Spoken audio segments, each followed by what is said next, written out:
DZXL. Sa inyo na ang mga nagliliyab, nagbabag at nag-aalab na mga kaganapan sa kasulok-sulukan ng Kalakang Maynila sa loob ng ating bansa at saan mang dako ng mundo. Naglalagablog! Katatampukan ng mga pambihirang kaganapan na bumabandera sa mga police blotters, mga kulay dugong pangyayari na nakakagimbang at mga nakakatawang pansing eksena na tiyak na pag-uusapan. Naglalagablog! At narito na ang naglalagablab na mga balita sa DZXL 558. Sa Taguig, isang bangkay na lalaki ang bumulaga sa security guard ng Heritage Memorial Park sa May Bayani Road, Barangay Port Bonifacio. Ayon kay Carlos Lupio, pasado alas 10 kagabi na makita niya ang bangkay. Ito raw po ay may taas sa 5'4", medium built at brown complexion. May tama ng saksak sa kaliwang dibdib ang biktima na ituturong sanin ang kamatayan nito. Samantala sa Cavite, dalawang lalaki hininalang biktima ng summon execution ang natagpuan din ng otoridad sa Barangay Tahimik, bayan ng Imus. Nakagapos pa mga kamay at paa ng mga biktima at nakabalot ng packaging tape ang kanila pong mukha. Patuloy ang investigasyon ng pulisya hinggil sa pagkakakilanlan ng mga biktima. Sumuko na. Ito'y kahapon, no? Ang pangunahing suspect sa pagpatay sa isang cable subscriber sa Alabang, Muntinlupa City. Alas 11 kagabi nang sumuko sa intelligence section ng Muntinlupa PNP sa Festival Mall si Romel Inocencio Mendoza. Hindi masyadong inosente, no?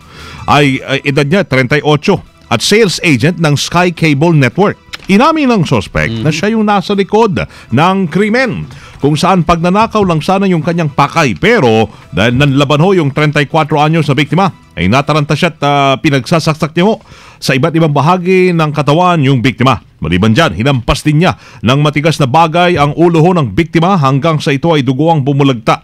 Bago tumakas ay kinulimbat pa ng suspect yung mga alahas, pera at mamahaling kagamitan tulad ho ng laptop sa kwarto ho ng subscriber. Naglalagablab na mga balita. Paghahanap ng solusyon sa unemployment sa bansa, tinututukan ng palasyo. May balita buhat sa Malacanang si Deo de Guzman. Deo, iradyo mo.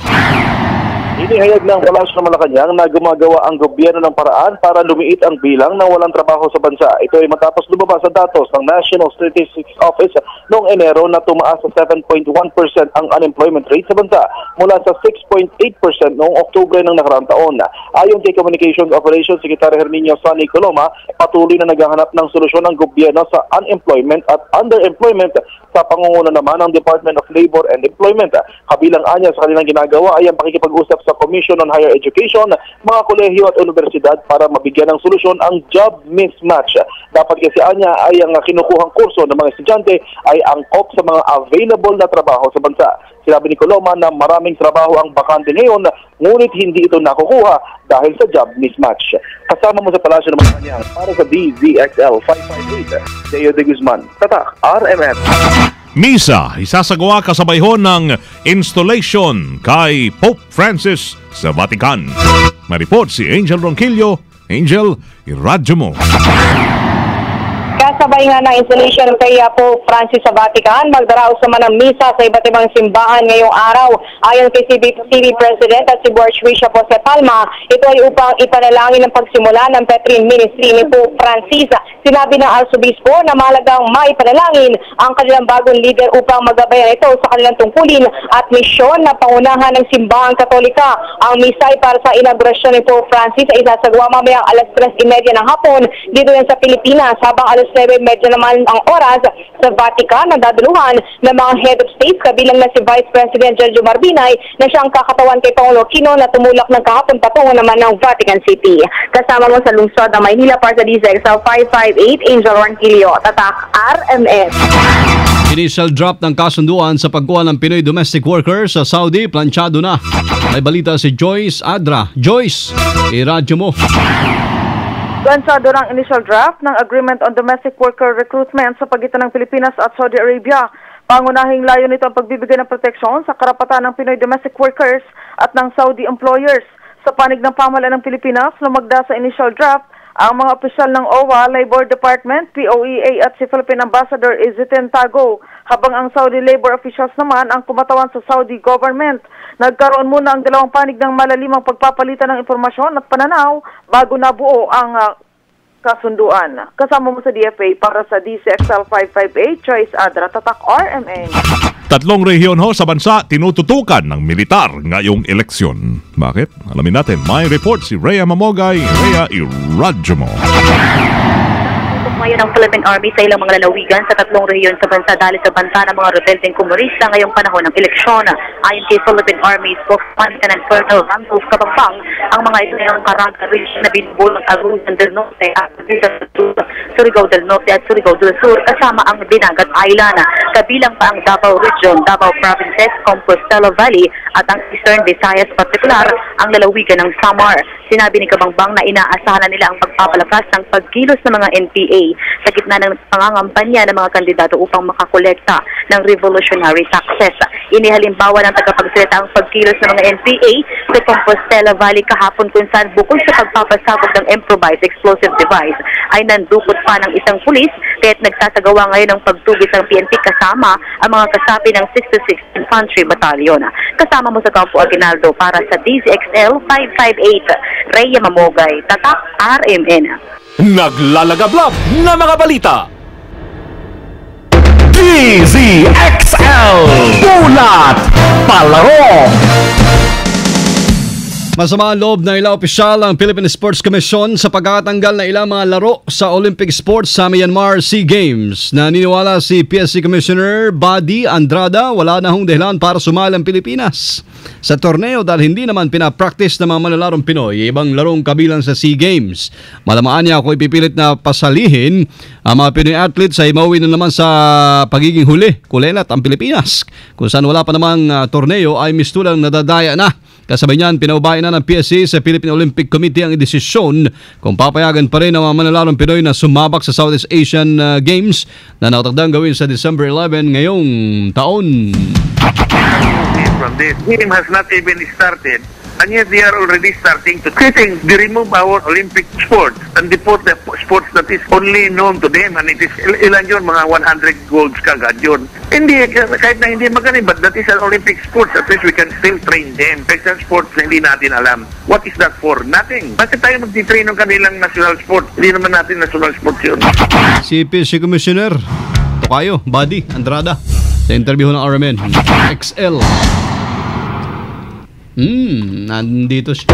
DZXL Showbiz Balita. Hello, every tanghali na, everybody and everywhere. Hello. Hi. It's me, Loli, ngayong tanghali. Yeah, nag-rhyme na naman. You're 1.5. And my is Loli for today is about Richard Gutierrez. Parang kwan daw siya, parang battery daw kung may tuturing ngayon si Richard Gutierrez.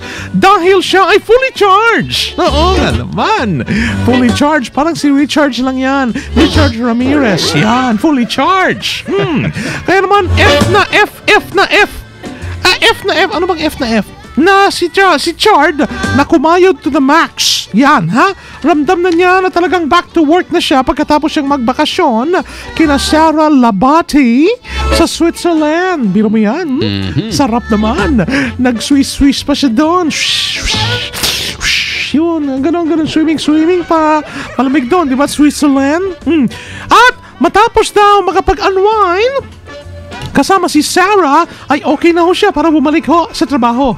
Pero pagbalik niya, hindi kasama si Sarah, di ba? Wanted yun dito, di ba? Oo. Well, kahit pa paano daw, naibsan na raw. Okay. Naibsan na raw ang kanyang lungkot na wala si Sarah dahil nakasama na niya ito sa kanyang bakasyones. Yan. As a matter of facts, yan, kasunod-sunod na ho yung schedule niya.